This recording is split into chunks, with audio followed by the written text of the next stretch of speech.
ริศนาธรรมเก่าๆนำมาเล่าใหม่เสมอมือคือสัปเหร่อปากคือประตูสุสานท้องคือลานป่าช้าเป็นปรัชญาเปรียบเทียบกันสอนให้มนุษย์พลันตระหนักถึงสัจธรรมตระหนักถึงสัจธรรมความจริงของชีวิตไม่ยึดติดปล่อยวางกรรมนักเทศรุ่นเก่าพร่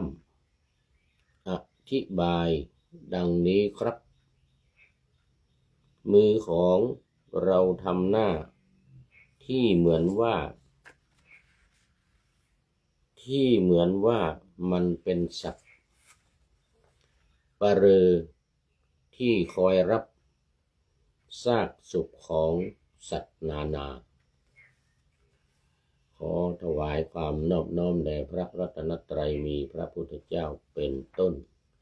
ขอถวายความเคารพพระมหาเถระพระเถรานุเถระเจ้าคณะพระสังฆาธิการทั่วโลกมีพระเดชพระคุณพระธรรมเสนาบดี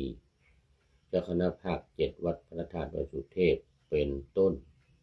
และขออำนวยพรแด่ท่านผู้ฟัง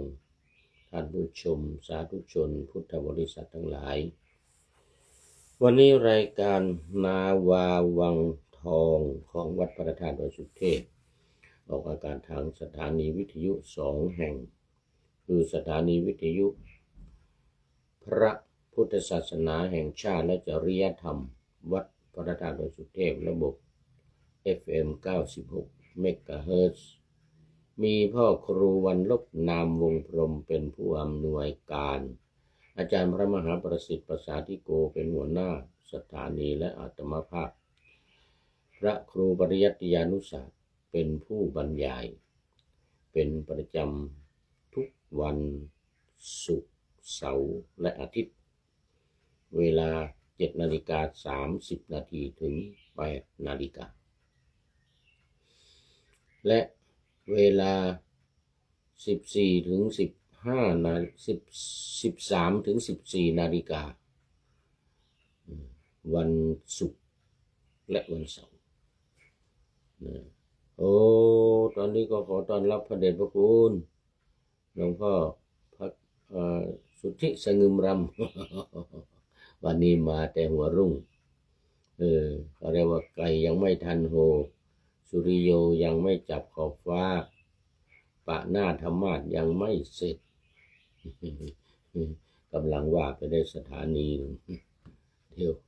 ยังเหลืออีก1 สถานีพระเดชพระคุณหลวงพ่อก็เข้ามาแล้วขอต้อนรับพระเดชพระคุณหลวงพ่อและกราบขอบพระคุณที่อำนวยพรวันเกิดมาวันอังคารด้วยสีชมพูใสๆบนในหัวใจเนี่ยรูปหัวใจสีชมพูใสๆกราบขอบพระคุณเป็นอย่างยิ่ง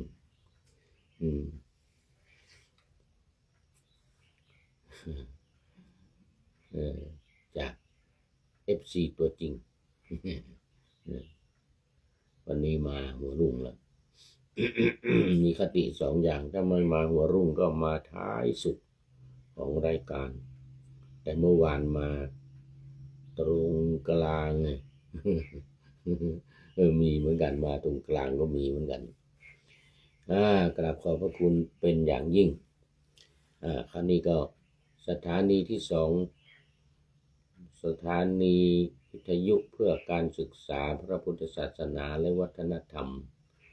วัดฝายหินตำบลสุเทพอำเภอเมืองจังหวัดเชียงใหม่มีพระครูสมุวิสุวัฒน์วรกิจโจเจ้าอาวาสวัดฝายหินเป็นประธาน เป็นผู้อำนวยการสถานีนำออกอากาศในวันพุธเวลา 17-18 นาฬิกาน่าจะเหมือนกับวันนี้วันศุกร์และวันเสาร์เวลา 14-15 นาฬิกาวันอาทิตย์เวลา 15-16 นาฬิกา4 วัน 4 เวลาสำหรับวันนี้ก็บันทึกเสียงล่วงหน้ามา3 วันนี่วันพรุ่งนี้มะรืนนี้รายการจะออกวันมะรืนนี้แล้วนี่คือวันพุธ 17-18 นาฬิกาเอามาวันนี้ก็เข้ามาสู่เนื้อหาสาระของธรรมะกันเลยนี่ยังไม่ได้เปิดนี่ ก็เป็นเรื่องที่จบไปเมื่อครั้งที่แล้ว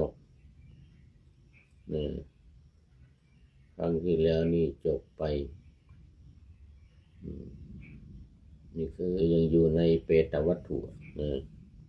เปตวัตถุ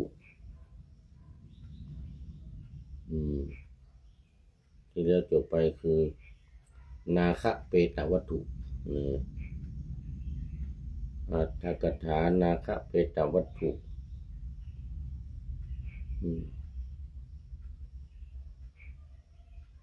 จบไปแล้วนี่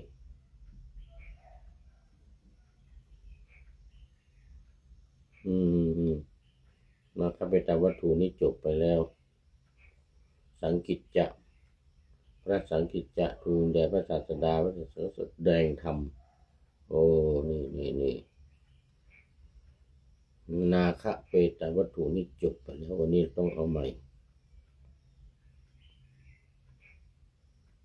นี่ต้องเอาใหม่วันก่อนเปรต2ผัวเมียดูดกินน้ำเลือดน้ำหนองเปรต2ผัวเมียนะดูดกินน้ำเลือดน้ำหนองด้วยของกันและกันเอาค้อนทุบเปรต2 ตนสามีภรรยาเอาค้อนทุบ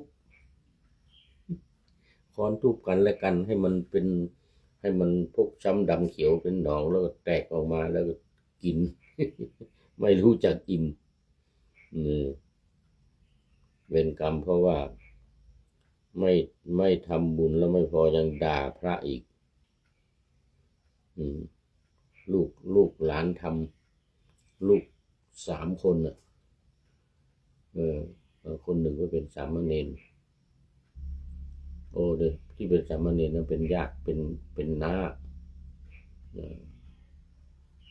ส่วนลูกหญิงลูกชายก็พากันทำบุญสุนทานพ่อแม่2 คนก็ด่าบอนี่พาด่าพระที่มารับทานนั่นนะไม่กินมีแต่มากินมาเอาไปกินไม่ทำงานทำการกินแล้วก็นอนกินแล้วก็นอนด่าไม่เลื่อมใสไม่ศรัทธาด่าแต่พระอนันนาคะเปตวัตถุมันก็น่าจบไปวันนี้เป็นขึ้นเรื่องใหม่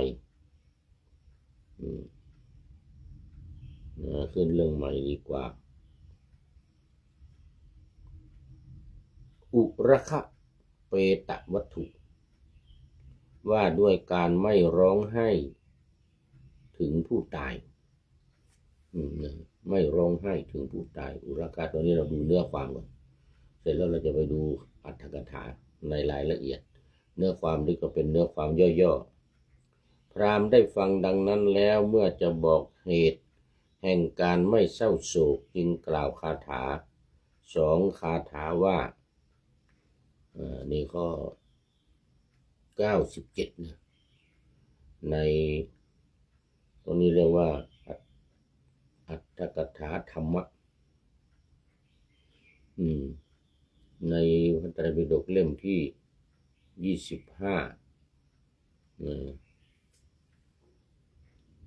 บุตรของเราละสรีระอันคร่ำคร่าของตนไป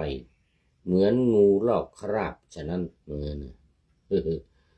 เมื่อสรีระแห่งบุตรของเราใช้สอยไม่ได้ละไปแล้วมีกาละอันกระทำแล้วคือตายไปแล้วอย่างนี้บุตรของเราเมื่อญาติเผาอยู่ย่อมไม่รู้สึกถึงความร่ำไรของญาติทั้งหลายเพราะฉะนั้นเราจึงไม่เศร้าโศกถึงเขาคติของเขามีอย่างไรเขาได้ไปสู่คตินั้นคือเขาทำกรรมอย่างไรก็เขาก็จะไปตามกรรมของเขานะเรานี่ไม่เศร้าโศกนางพรามณีกล่าวว่าบุตรของดิฉันไม่ได้เชิญมาแล้วจากปรโลกดิฉันไม่ได้อนุญาตให้ไปก็ไปแล้วจากมนุษย์โลกนี้เขามาอย่างไรเขาก็ไปอย่างนั้นทำไมจะต้องไปร่ำไรในการไปจากโลกนี้ของเขาเล่าบุตรของดิฉันนี่เมื่อพวกญาติเผาอยู่ย่อมไม่รู้สึกถึงความร่ำไรของหมู่ญาติเพราะฉะนั้นดิฉันจึงไม่ร้องไห้ถึงบุตรนั้นคติของเขามีอย่างไรเขาก็ไปสู่คตินั้นแล้วโอ้รู้ธรรมะซะด้วยน้องสาวอีกคนนี้น้องสาวกล่าวว่าดิฉันร้องไห้ก็จะเป็นผู้สู้ผอมผลอะไรจะพึงมีแก่ดิฉันในการร้องไห้นั้นความไม่สบายใจก็จะพึงมีแก่ญาติและมิตรของสหายทั้งหลายโดยยิ่งพี่ชายของดิฉันอันญาติเผาอยู่ย่อมไม่รู้สึกไม่รู้ขี้รู้ตดอะไรต่อการร่ำไรลำพันธ์ของญาติทั้งหลายนั่นนะเพราะฉะนั้นดิฉันจึงไม่ร้องไห้ถึงพี่ชายของดิฉันนั้นคติของเขามีอย่างไรเขาก็ไปอย่างนั้นแล้วนะพ่อแม่แล้วก็น้องสาวต่อไปนี้พัญญาส่วนพัญญาของเขากล่าวว่าผู้ใดเศร้าโศกถึงคนที่ล่วงลับไปแล้วผู้นั้นก็เปรียบเหมือนทารกร้องไห้ถึงพระจันทร์อันลอยอยู่ในอากาศฉะนั้นสามีของดิฉันอันญาติเผาอยู่ย่อมไม่รู้ถึงการร้องไห้ของพวกญาติเขามีคติยังไงเขาก็ไปอย่างนั้นดิฉันจึงไม่ร้องไห้ไม่คร่ำครวญพี่ไรรำพันหวนหาไม่คร่ำครวญหวนหาส่วนนางทาสีเมื่อกี้พัญญานะข้าแต่ท่านผู้เป็นว่านเครือแห่งพรหมนะโอ้โหอย่างนั้นเลยหม้อน้ำอันแตกแล้วพึงประสานให้ติดอีกไม่ได้ชั้นใดผู้ใดเศร้าโศกถึงผู้ล่วงลับไปแล้วผู้นั้นก็เปรียบเหมือน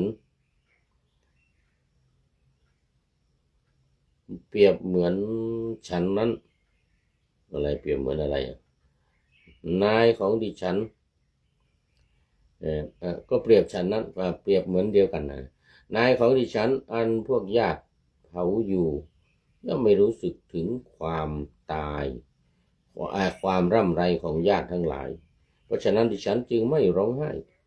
ถึงท่านคติของเขามีอย่างไร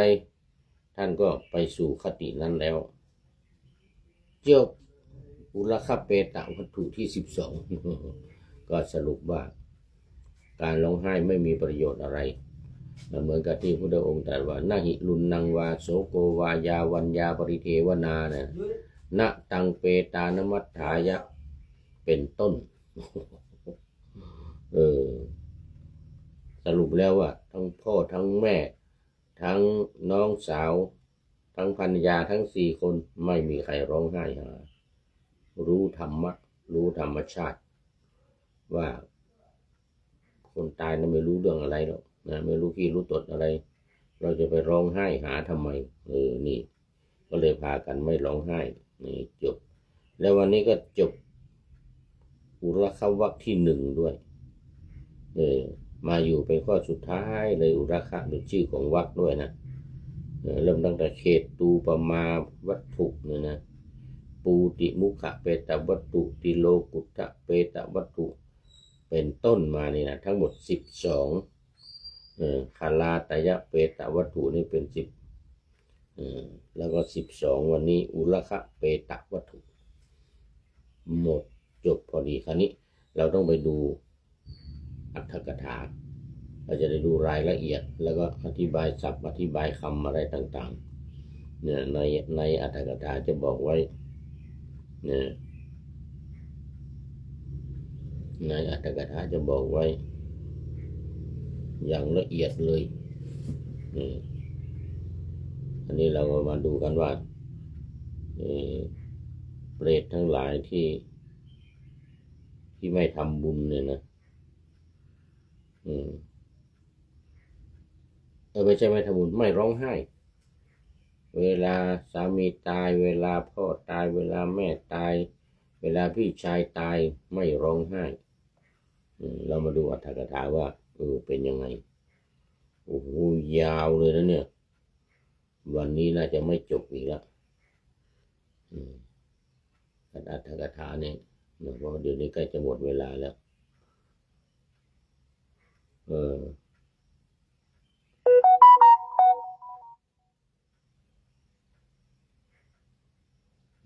มาดูอรรถกถาอุรคะเปตวัตถุอรรถกถาการอรรถกถาอุรคะเปตวัตถุนะพระศาสดาเมื่อประทับอยู่เชตวันเชตวันนี้แล้วทรงปรารภอุบาสกคนหนึ่งจึงตรัสคำเริ่มต้นว่าอุระโควะตจะชินนังเป็นต้นได้ยินว่าในกรุงสาวัตถีบุตรของอุบาสกคนหนึ่งได้ถึงแก่กรรมลงเพราะเหตุที่บุตรตายลงอุบาสกนั้นจึงทำความเศร้าโศกร่ำไรออกไปข้างนอกไม่อาจจะทำการงานอะไรได้จึงอยู่แต่ในเรือนเท่านั้นครั้นในเวลาใกล้รุ่งพระศาสดาเสด็จออกจากมหากรุณาสมาบัติทรงตรวจดูสัตว์โลกด้วยพุทธจักษุทรงเห็นอุบาสกนั้นในเวลาเช้าทรงนุ่งแล้วทรงถือบาทและจีวร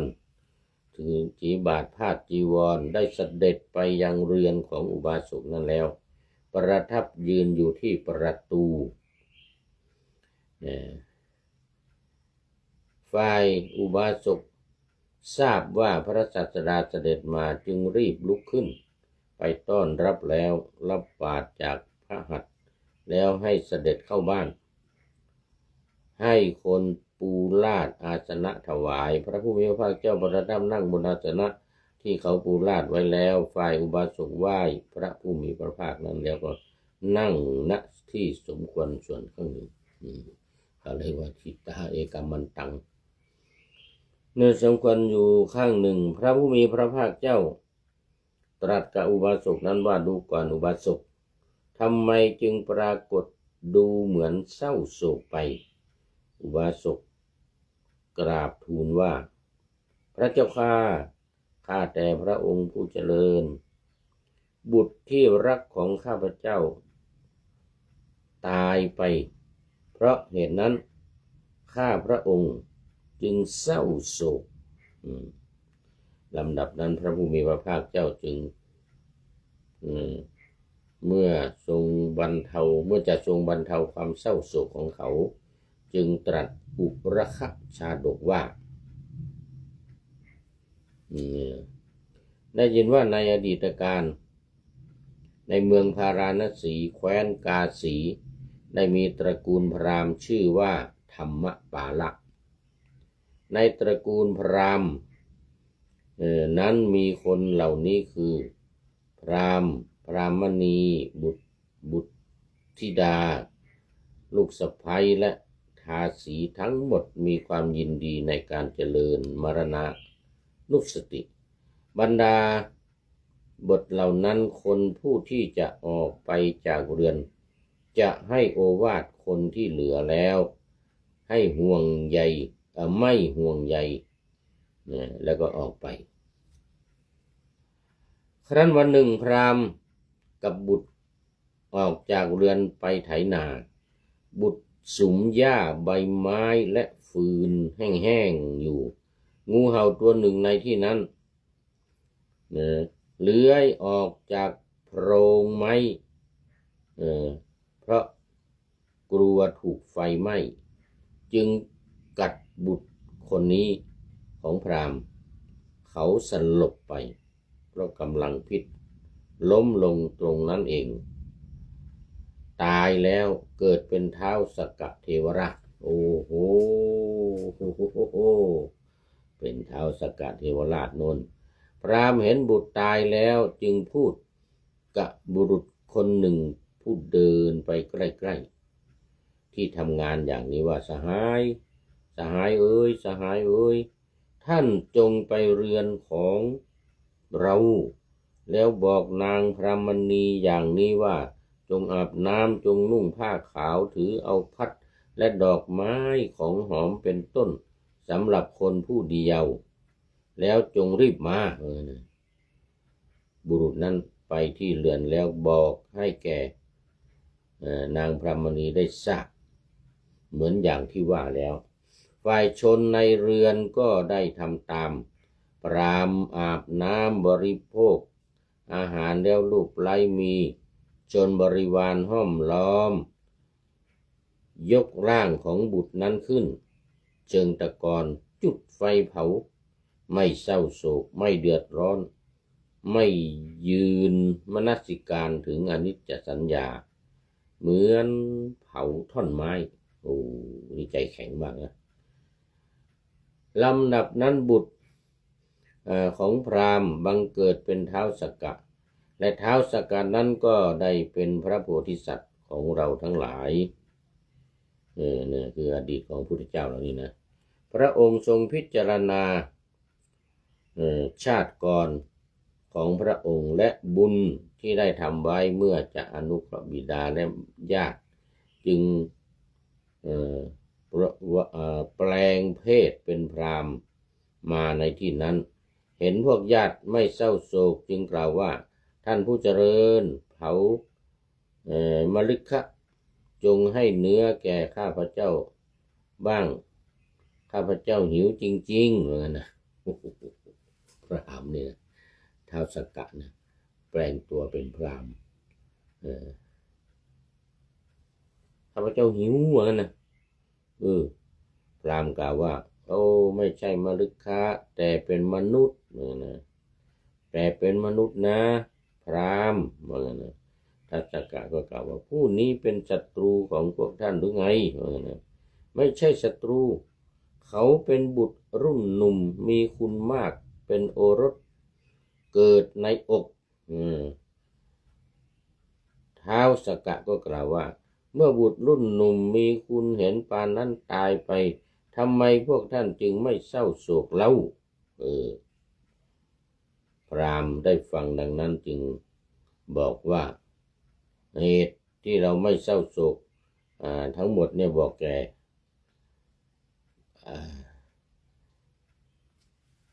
ท้าวสักกะที่มานะได้กล่าวเป็นคาถาว่าบุตรของเราละสรีระอันคร่ำคร่าของตนไปเหมือนงูลอกคราบเมื่อสรีระใช้สอยไม่ได้ละไปแล้ว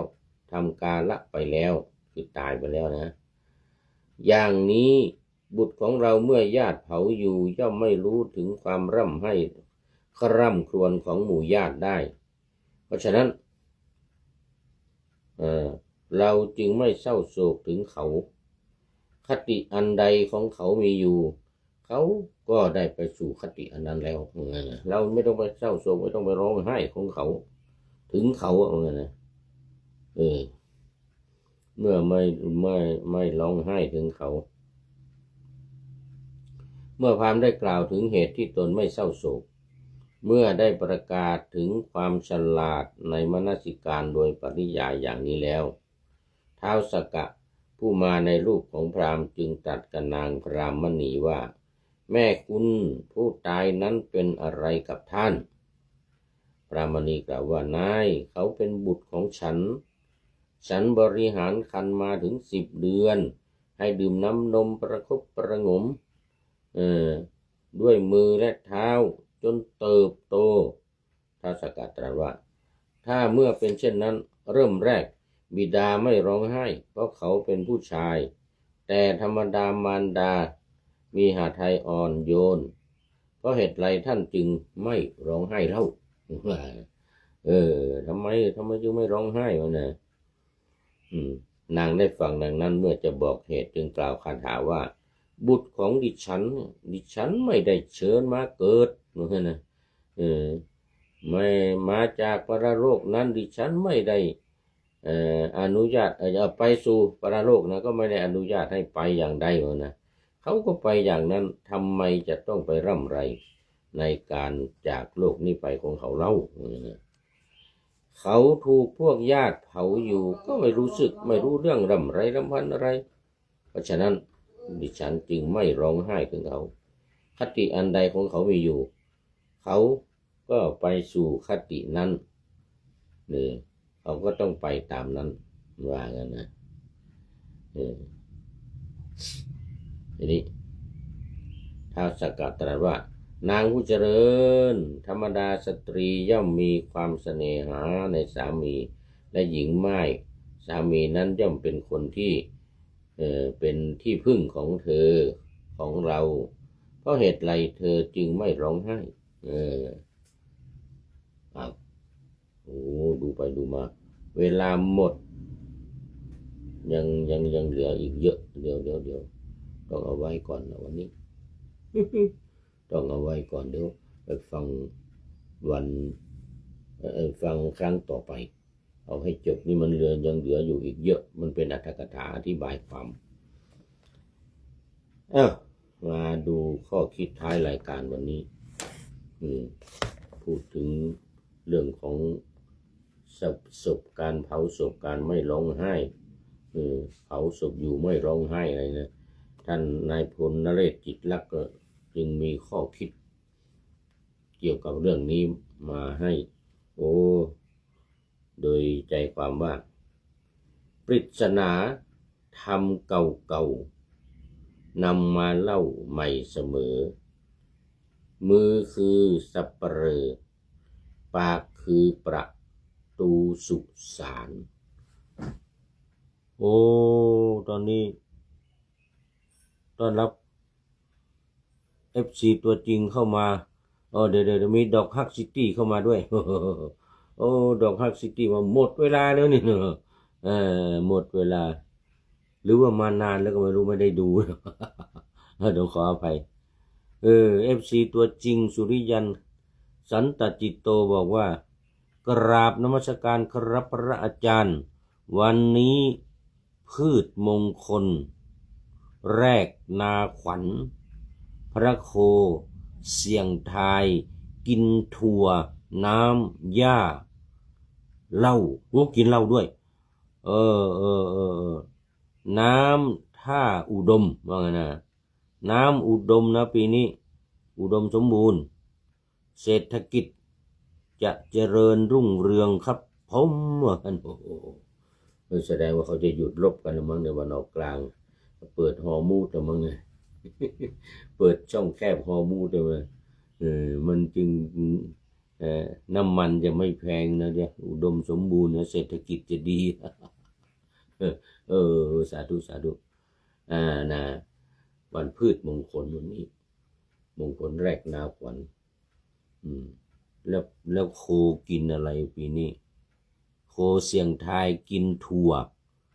กินน้ำกินหญ้า กินเหล้าโอ้กินเหล้าด้วยน่าจะเมาเลยโคเสียงไทยเมาแล้ว น้ำจะอุดมสมบูรณ์ว่ะปีนี้เนี่ยปีนี้น้ำจะอุดมสมบูรณ์เศรษฐกิจจะเจริญรุ่งเรืองเนี่ยเศรษฐกิจจะเจริญรุ่งเรืองดูท่าทางสงครามจะหมดแล้วแต่สงครามยูเครนยังไม่จบนะไม่จบสักที5 ปีมาแล้วลบกันยังไง4-5 เดือนไม่ว่านี่5 ปีแล้วแต่อันนี้ก็ยังไม่ถึงปีปีเหมือนกันนะเพราะมันเริ่มมาตั้งแต่กาซาฉนวนกาซาเป็นต้นมาขอบคุณมากเป็นท่านสุดท้ายเข้าสู่เส้นชัยของรายการวันนี้นะนี่โมทนาเอามานี่กำลังฝากข้อคิดท้ายรายการท่านนายพลนเรศจิตลักษ์ให้มาว่าปริศนาธรรมเก่าๆนำมาเล่าใหม่เสมอมือคือสัปเหร่อปากคือประตูสุสานท้องคือลานป่าช้าเป็นปรัชญาเปรียบเทียบกันสอนให้มนุษย์พลันตระหนักถึงสัจธรรมความจริงของชีวิตไม่ยึดติดปล่อยวางกรรมนักเทศรุ่นเก่าพร่ำอธิบายดังนี้ครับมือของเราทำหน้าที่เหมือนว่ามันเป็นสัตว์ปะเรอที่คอยรับซากศพของสัตว์นานามือของเรานี่นะมันเหมือนกับสัตว์ปะเรอที่รับสัตว์รับศพทั้งหลายมาเผาที่ป่าช้าเนี่ยนะแต่มือของเราเนี่ยเป็นผู้ที่ว่าเหมือนสัตว์ปะเรอรับศพมาเนี่ยก็คือมือของเราเนี่ยเป็นรับศพมาศพของสัตว์ทั้งหลายปูปลากุ้งหอยช้างม้าวัวควายอะไรที่เป็นศพแล้วเอามากินไปมือเนี่ยไปรับออกมาเพราะฉะนั้นมือมันจึงเหมือนกับสัตว์ปะเรอว่างั้นนะเสร็จแล้วปากของเรานี่ก็คือประตูเราก็มาหุงมาหาอะไรมากินใช่ไหมก็ปากนี่เหมือนกับประตูของสุสานนี่ประตูของป่าเหี้ยวกินเข้าไปตรงนี้ตรงปากนี่เหมือนประตูท้องคือลานป่าช้าเหมือนกันท้องนี่มันเหมือนกับป่าช้าว่าอะไรปริศนาธรรมข้อนี้บอกว่าในท้องของเราเนี่ยซากศพทั้งหลายเนี่ยกุ้งหอยปูปลาช้างม้าวัวควายเป็ดไก่หมูหมาไม่มีเป็ดไก่หมูเข้าประตูที่ว่าเนี่ยปากนี่เป็นประตูเนี่ยเสร็จแล้วก็ไปอยู่ในท้องเนี่ยท้องนี่ก็คือลานป่าช้าเป็นปรัชญาเปรียบเทียบกันสอนให้มนุษย์พลันตระหนักถึงสัจธรรมถึงสัจธรรมต้องเป็นอย่างนี้กับทุกคนเลยนะมือนี่ก็ไปจับออกมาเนี่ยอาหารการกินต่างๆสัตว์ที่เขาฆ่าแล้วเนี่ยก็มา อย่างนี้เป็นต้นตอนนี้ก็ขอขอบคุณและอนุโมทนากับท่านนายพลนเรศจิตลักษ์ใบหน้านี่เป็นอย่างยิ่งที่ให้ข้อคิดเรื่องปริศนาธรรมเก่านี่มา3 ข้อคือมือเหมือนสัปเหร่อปากนี่เหมือนกับประตูสุสานแล้วก็ท้องนี่เหมือนกับป่าช้าที่เก็บศพทั้งหลาย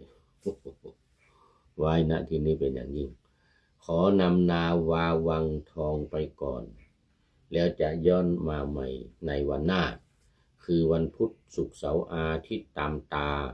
รางเวลาที่วางอยู่ข้างในเป็นธรรมะจากพระราชวังเป็นนาวาโด่งดังสว่างไสว